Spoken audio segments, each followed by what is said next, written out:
બીજા બધા સજ્યા ધજ્યા હોય ત્યારે વધારે સુંદર લાગે, અને કૃષ્ણ વિખરાયેલા હોય ત્યારે વધારે સુંદર લાગે. અને એ સમયે જ્યારે આપની ઝાંખી હોય, વિશ્વજી પણ સ્તુતિમાં કરે છે ને, યુધિતુર ગરજો વિધુંબ વિશ્વ સમવારી અલંકૃતાસ્તે, પરસેવે રેબ છે પરમાત્મા, કેશ વિખરાયેલા અને આમ તેમ રથની લગામ ખેંચીને ભગાવતા. ભીષ્મજી કહે આપ કેવા શોભી રહ્યા હતા. તો અમારો ઠાકોરજી સજ્યો ધજ્યો હોય ત્યારે તો સુંદર હોય, પણ વિખરાયેલો હોય ત્યારે અતિશય સુંદર હોય. અને આખું શ્રીઅંગ ગોરજથી મંડિત, કેશ વિખરાઈ ગયા હોય, કમળ ઉપર ભ્રમર બેઠું ને રસ પીતો હોય ને એવા આપના ગુંગરાળા કેશ લાગે.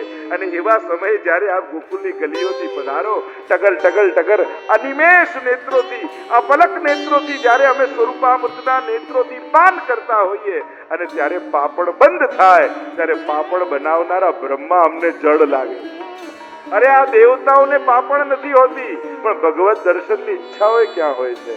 અમારી અંદર ઈચ્છા આપી તો આ પાપડ કેમ આપી? કારણ કે આટલો સમય પણ અમને ત્રુટિ યુગાયતે, જાણે યુગ વીતી ગયો હોય એવો વિરહ આપે. પ્રભુ એવો તો તાપ અમારા હૃદયમાં આપના માટે. ગાન કરતા કરતા કરતા શબ્દો ખૂટ્યા અને ભાવ વધી ગયો. ધીરે ધીરે ડરતા ડરતા આપના કોમલ ચરણારવિંદને અમારા હૃદય, કઠોર હૃદય ઉપર પધરાવીએ. ભય છે અમને ક્યાંક અમારા કઠોર હૃદયની આપના કોમલ ચરણને ચોટ ન લાગી જાય.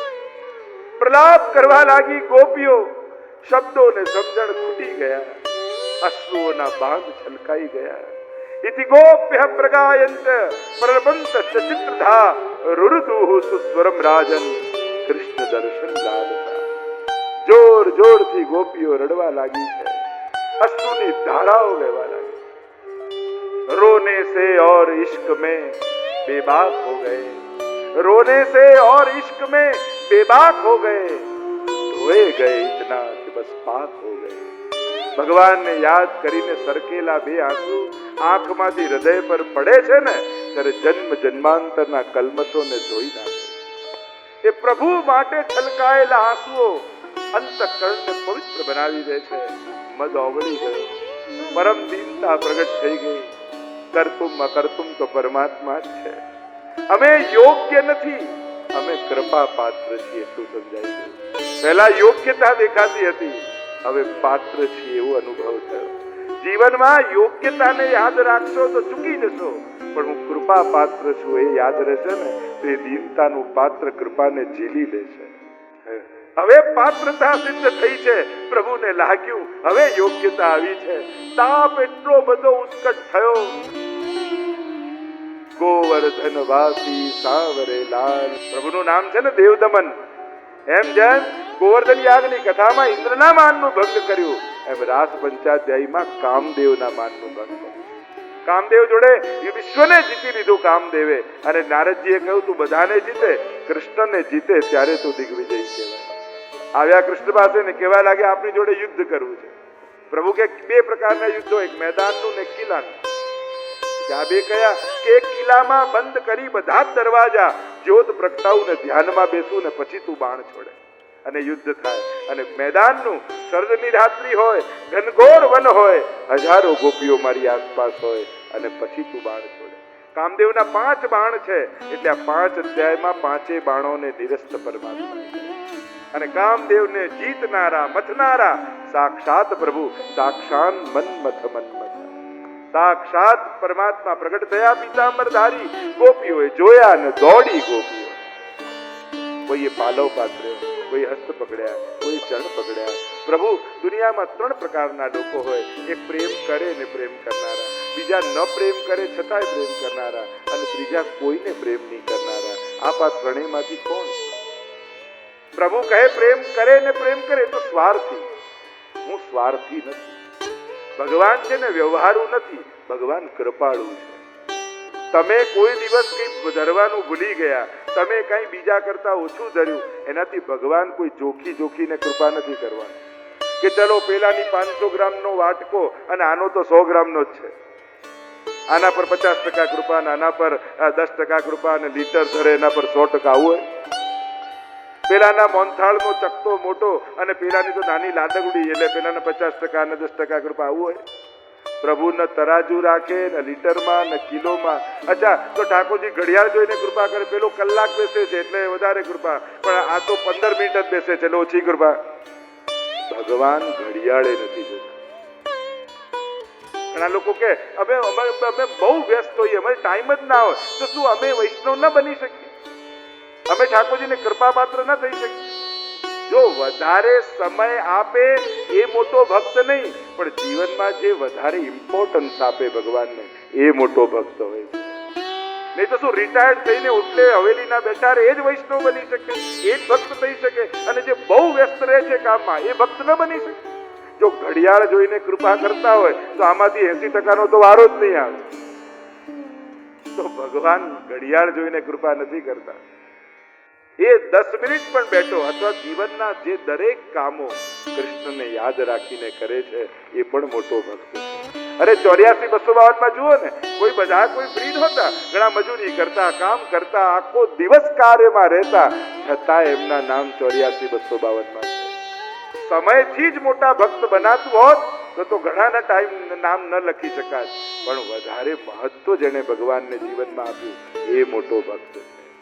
એટલે તમે કેટલો સમય આપી શકો છો એ મહત્વનું નથી, પણ ભગવાનને કેટલી મહત્તા તમે જીવનમાં આપી છે એ બહુ મહત્વનું છે. અને એટલે બહુ ટાઈમ કાઢીને ઇવેન્ટની જેમ ભક્તિ ના કરો. મોકો મળે ને ઝડપતા જાઓ. અરે શાક લેવા નીકળ્યા હો અને વચ્ચે હવેલી આવે તો દર્શન કરી લો. ભલે ગામના લોકો એમ બોલે આ તો શાક લેવા આવ્યા દર્શન કરતા થયા. અરે મોકો મળ્યો તો શા માટે ચૂકવા? ગોપીઓ પણ વિક્રય તું કામા અખિલ ગોપ, દહીં દૂધ વેચતા પણ ભગવાનમાં મન રાખે છે. એટલે જે ક્ષણો મળે ને એ ઝડપતા જવાય. બાકી કલાકો તો ક્યારે મળશે, દિવસો તો ક્યારે અવસર આવે ને વર્ષો તો ક્યારે કાઢીશું. સેકન્ડો મિનિટો ને જે અવસર મળ્યા ને એને ઝડપતા જાઓ. તકો માટે તૈયાર રહો અને તો જ તરી જશો. બાકી તો બધું અઘરું જ છે.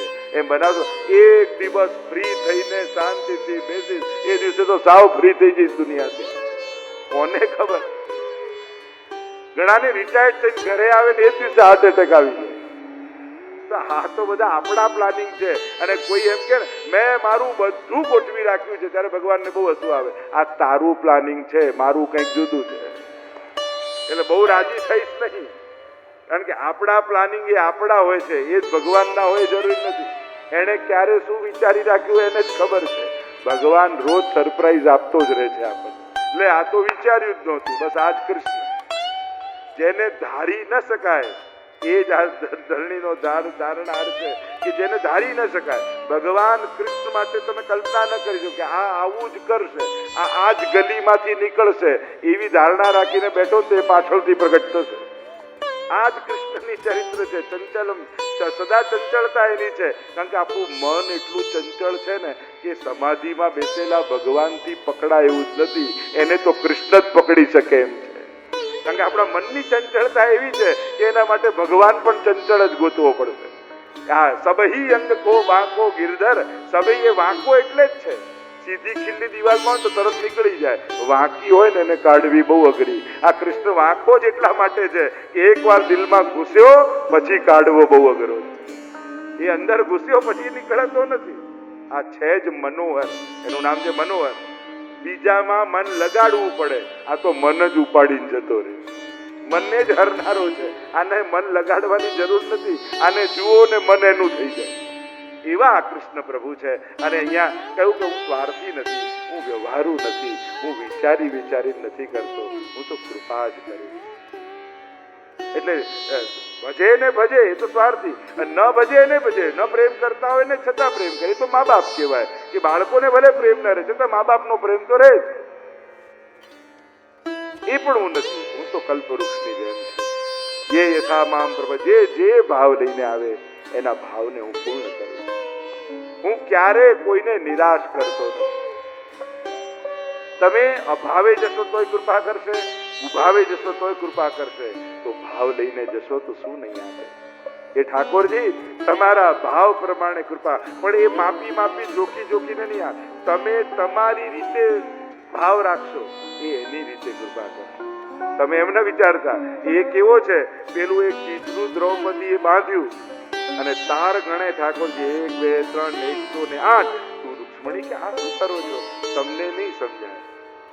બીજા દિવસે 108 સાડી લાવીને દ્રૌપદીને ગિફ્ટ આપી દીધી હોત તો ઇતિહાસના પાનામાં લખાત નહીં. એણે માંગીઓને આપી હોત ત્યારે નહીં. ભગવાન માંગો ત્યારે નથી આપતા, જરૂર હોય ત્યારે આવીને આપે છે. કારણ કે આપણી તકલીફ શું, માંગીને ના આપી ત્યારે એનું મહત્વ જ નતું. તને જરૂર હશે ને ત્યારે હું લાવીને આપીશ. તને પ્રમાદી નહીં બનાવું, પુરુષાર્થ તો કરાવીશ. તું જ્યાં સુધી સોલ્વ કરી લેતો હોય ત્યાં સુધી હું ઊભો નહીં થઉં. તું જ્યારે હાથ જોડી દઈશ, બસ મારી સીમા આવી ગઈ, એ દિવસે હું દોડવા લાગુ. આપણે ભાગતા રહીએ છીએ તો બેઠો રહે છે. આપણે એના ચરણે બેસી જઈએ એ દિવસે એ આપણા માટે ભાગવા લાગે. એટલે માંગો ત્યારે નહીં, જરૂર હોય ત્યારે. અને એટલે જ્યારે ચીર ખેંચાતા હતા, મોટા મોટા વડીલોના ચરણે પડી દ્રૌપદી, બધાએ મસ્તક ઝુકાવી લીધા અને ત્યારે હે દ્વારિકાધીશ પુકાર કર્યો. અને ત્યારે મારો દ્વારિકાનો નાથ આવી અને ચીર પૂરે ત્યારે ઇતિહાસના પાનાઓમાં બધું લખાય. આ ભાવ, આ કૃષ્ણ. પછી ઠાકોરજીએ કૃપા કરી.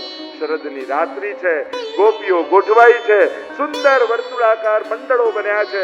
કોઈએ પખાવજ લીધી, કોઈએ ચાંદ લીધી, કોઈએ વેણુ લીધી અને કાલિંદીના તટ ઉપર કૃષ્ણ મહારાજનું દાન કરી રહ્યો છે. અલ્પાનંદને પૂર્ણાનંદ બનાવ્યો. સ્વ સ્વરૂપનું સ્થાપન પ્રભુએ કર્યું અને સ્વ સ્વરૂપના સ્થાપન દ્વારા અનંત જન્મોથી વિખૂટો પડેલો જીવ પ્રભુની આ દિવ્ય લીલાનો સાક્ષી બની. અદ્ભુત ચરિત્ર છે. આપણે ત્યાં આ સાતે સ્વરૂપ એ મહારાજ જુદા જુદા પ્રકારથી પ્રભુ લીલાઓ કરે છે. એ જ નિકુંજ નાયક શ્રીનાથજી બાબા આ જુદા જુદા સ્વરૂપો ધારણ કરી જુદી જુદી લીલાઓ અને લીલા અનુસાર એના નામ. મહારાજની આ દિવ્યતમ પ્રેમની આ સર્વોચ્ચ કૃપાનું આ સર્વોચ્ચ દાન પ્રભુએ 5 પ્રકાર એ લીલાનું વર્ણન આવ્યું.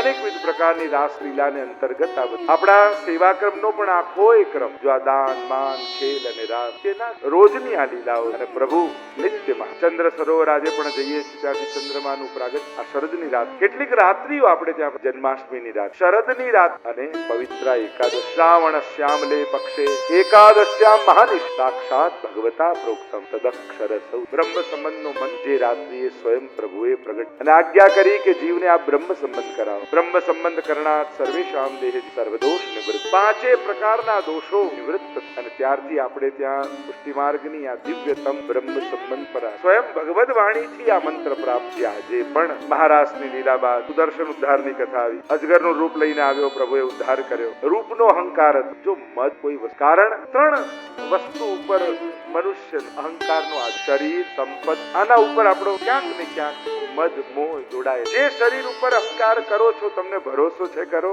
આજે જેવું શરીર છે એવું જ કાલે પણ. તો જે ટેકા ઉપર આપણે એવી કુર્સી પર બેઠા છીએ જેના 3 પાયા. લૌક 3 પાયાની કુર્સી ઉપર કેવું ડગ્યા કરે, એમાં 4થો પાયો જોડી દો. આ લૌકિકતાની કુર્સી પર બેસ, તે કુર્સી તો ડગ્યા જ કરે.